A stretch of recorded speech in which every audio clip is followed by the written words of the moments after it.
Hello and welcome back to another episode here on the Cosmere SMP. In this episode, we're going to be looking into the Immersive Engineering mod.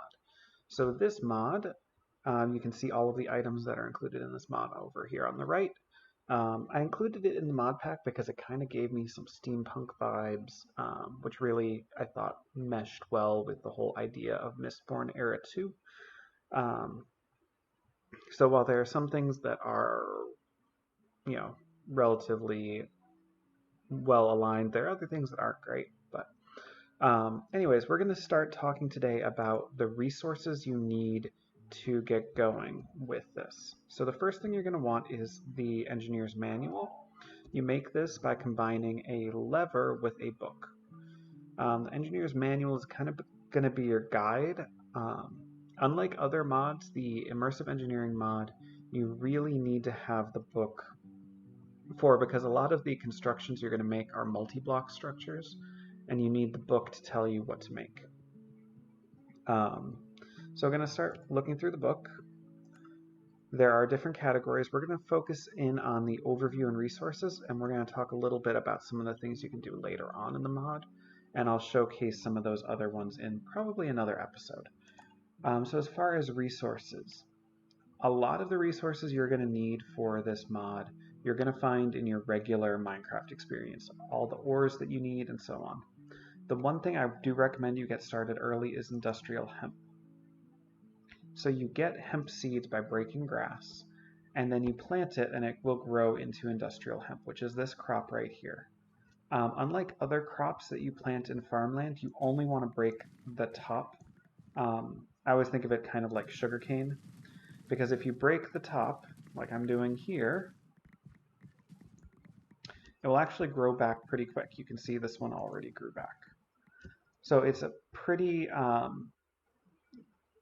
slow grind as far as getting enough hemp to actually do what you want to do. So I would recommend getting started on growing hemp early. If you do have if you are Mistborn, you can always use Bendalloy to speed up crop growth. That would probably be a great way to get some hemp early on. Let me just go through this in my storage system. Other things that you're going to want to get started early on are some of the multi-block structures. I've got the 3 starter multi-blocks here in my factory. This is the blast furnace. This will convert iron into steel. Over here on the left I have the coke oven, which converts coal into coke, which is used for in the blast furnace to make steel. And then over here I have the alloy kiln. So we can look at the alloy kiln's recipes. You use it to make brass, tungsten, electrum, and bronze. Really it's just tungsten and electrum that you need for this mod. Brass and bronze are for the Allomancy mod. So this is a great way to get brass and bronze if you're starting out. As far as making these I won't even call them machines, constructions, you will want, for the alloy kiln, you will need some kiln bricks, which are made with brick and sandstone, and you will need 8 kiln bricks. The coke oven, which I have over here on the left, this one I would recommend starting early on because you need it to make creosote, which you put in a bucket. Oh, I've got buckets here. It's like I prepared for this. Which creosote can then be used to make treated wood, which is used to make a lot of the pieces and parts in early game immersive engineering. So you will want to get this going pretty early. It does take a while, and it does build up creosote pretty steadily. I would say if you're really trying to get through it, get started with the mod quickly, use blocks of coal because they will burn and they will create more creosote. As far as the coke oven, that's about all I have to say. And then over here, so coke oven, this is how you make the coke brick, and you will need 27 of them. Lastly, we have our blast furnace, which is made with magma blocks, and you need 27 of these. Now you'll notice somewhere in here it says how to arrange it and then hit it with an engineer's hammer. So the engineer's hammer, I've lost mine, so let me go make one. The engineer's hammer is the tool you're going to be using for most of the beginning, actually not even most of the beginning, most of this mod. So it's made like so. You use it to actually create the multi-block structures. So let me, I don't know why I came up here. So let me show you what I mean. So most of the multi-block structures, you're going to just place the blocks and that's it. There's nothing special. Once you hit it with the hammer though, that will turn it into the actual structure. So for instance, this tank over here, I can go back in here to construction and tank. This is what it looks like when you're constructing it. It tells you the materials on the right. If you are having issues tracking it, you can always pause it and go up and down level by level. It tends to be how I do it. And then it'll tell you where to hit it with a hammer for it to turn into this. So I have this tank here because I wanted a lot of creosote and I didn't want to have to worry about just dealing with the 12 buckets in there. But yeah, you will want the hammer. The hammer is useful to have just in general. If you ever find that you need to rotate blocks, the hammer is going to be a great way to just do that quickly. Like if you place something wrong, or I think it works on, maybe it works on stairs? Yes, it works on stairs. So if you've ever placed a stair wrong, and I'm sorry for being distracting, I had noticed that that was the wrong kind of stair. So if you're placing stairs and you accidentally place it like that, you can just use your hammer to rotate it. So the hammer is a useful tool. You should also think about getting the, where are they? Wire cutters. So the wire cutters are used for making wires. You will also need the hammer early on to make plates. You'll want to make iron plates and steel plates pretty early on because that will be used for making a whole bunch of machines. Other things to talk about, so there are these constructions here. I really don't bother with them other than the fluid tank. The next thing that we really want to look at would be power. So with electricity, you can actually do a lot of really interesting things down here in these simple machines and the heavy machinery. Most of these do require electricity, do require a power source. Garden cloches, that is how I've been doing all of my mystical agriculture. I have these garden cloches here. As long as they have power, they're going to continually spit out essence, which I can then sort into, hold on, there we go, haste, which I can then sort down here into the storage system. So, you know, garden cloches are really good. You can use them with lots of other things.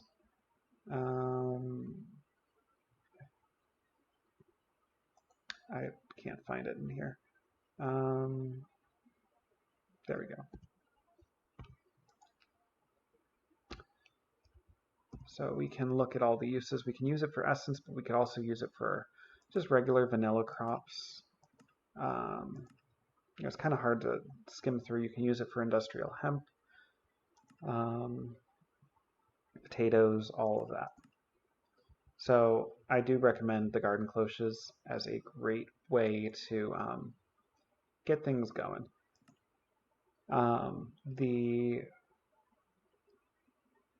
Otherwise, external heaters are great for powering your furnaces, and that'll be it for the simple machine. So as far as power generation, you really have two big options.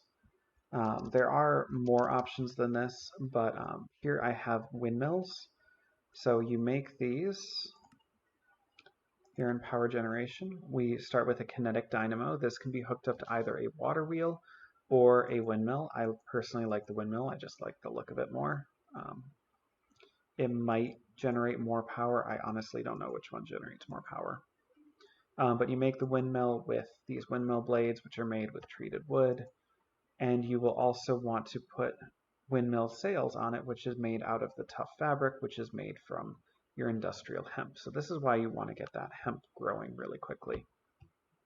So you see here I have, quite a few of these. Now this is not enough to power all of my garden cloches, so I have my other power source down here. Oh my God, it would help if I... Here we go. Thermoelectric generators. Now I got to be careful because these are high voltage, and if I accidentally touch the wiring, I will get damaged. But the thermoelectric generator, let me look at it in the book. Here we go. Is made with Constantan, steel, and copper. It takes a temperature gradient and turns it into power. So on one side I have blue ice, which is 200 Kelvin, and the other side I have uranium, which is 2000 Kelvin. That difference is what gives me the power generation. Now the other thing you're going to need to worry about with electricity is how you move it around. So, oops. In the basic wiring, it kind of talks through the things you need. You need capacitors to store energy. Connectors are input and output blocks. Relays are ways to just kind of navigate the wires. Transformers, I don't worry about transformers. Transformers would step the power up from low voltage to medium voltage to high voltage. I just have everything running on high voltage, and that's good enough. So it talks you through how to create the wires and all of that. So I'm going to just kind of briefly talk about... So I told you I use high voltage, so HV. We have high voltage wire connectors. These are connected up to all of the power blocks. So here I have my capacitor. You can actually measure how much power is stored. I have a connector on that dynamo. Here is the relay. This is a connector. You can only have one wire connected to the connector. The relay, you can have multiple wires. So it's good for navigating and moving the currents around. So here we have 4 of these windmills connected up to one relay, which is then connected up to my capacitor. The capacitor is then connected up into my garden cloches. Oh, I just bumped into a wire, so I took damage. High voltage wires are dangerous. You cannot make them safe.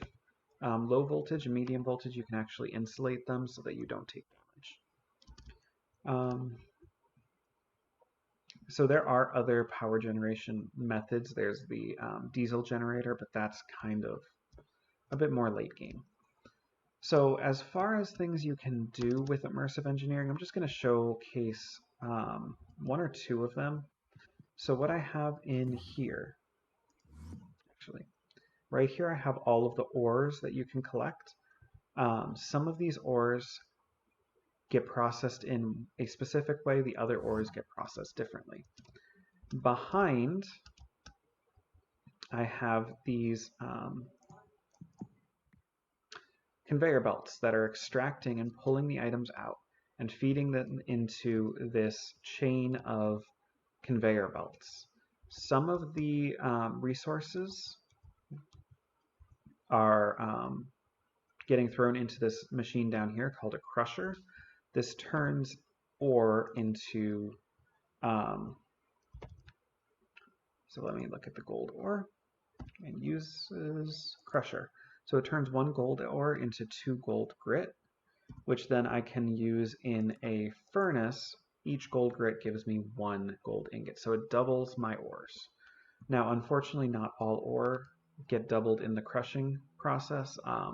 The allomantic metals, so metals that are only in the Allomancy mod, don't actually go into the crusher. So those are the ones that I have coming out here and going straight into the furnaces.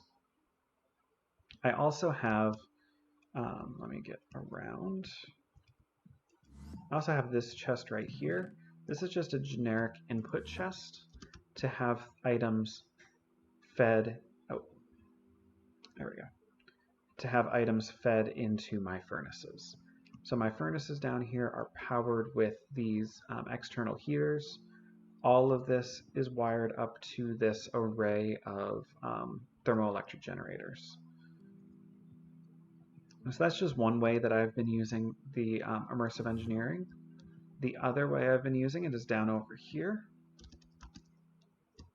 with all of the colored wool and a lot of the gemstony ores. So when these go into a crusher, they'll give me the gemstone. So it's not as great as fortune. So if I look at diamond, for instance, that was not diamond, clicked the wrong button. So if I look at diamond, 1 diamond ore gives me 2 diamonds, which sometimes I might get lucky with, fortune and get slightly better odds than that, but it's a lot faster. So for instance, if I really want a whole bunch of diamonds, or let's do emeralds, 1, 2, 3, 4, 5, 6, 7, 8, 1, craft it all together, I get a stack of emerald ore. I can then teleport home. So let's say I just came back from a mining session. I right click here on my storage drawer controller. It puts all of the emerald in there, which then gets fed into the crusher, spits out emeralds, and they get fed back into my storage system. So I don't really have to stress about any of that sort of management. So I think the immersive engineering mod is just a great way to kind of automate some things that are maybe a little obnoxious, and really just kind of speed up. Oh, hello, Mr. Skeleton. You should not be here.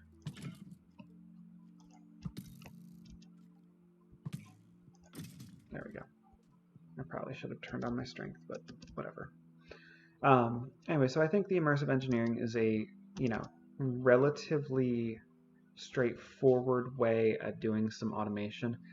I won't lie and say that I was able to get that crusher furnace array thing going the first time. It took me probably 2 to 3 hours to get it all working right. But for the most part, it's not terribly complicated.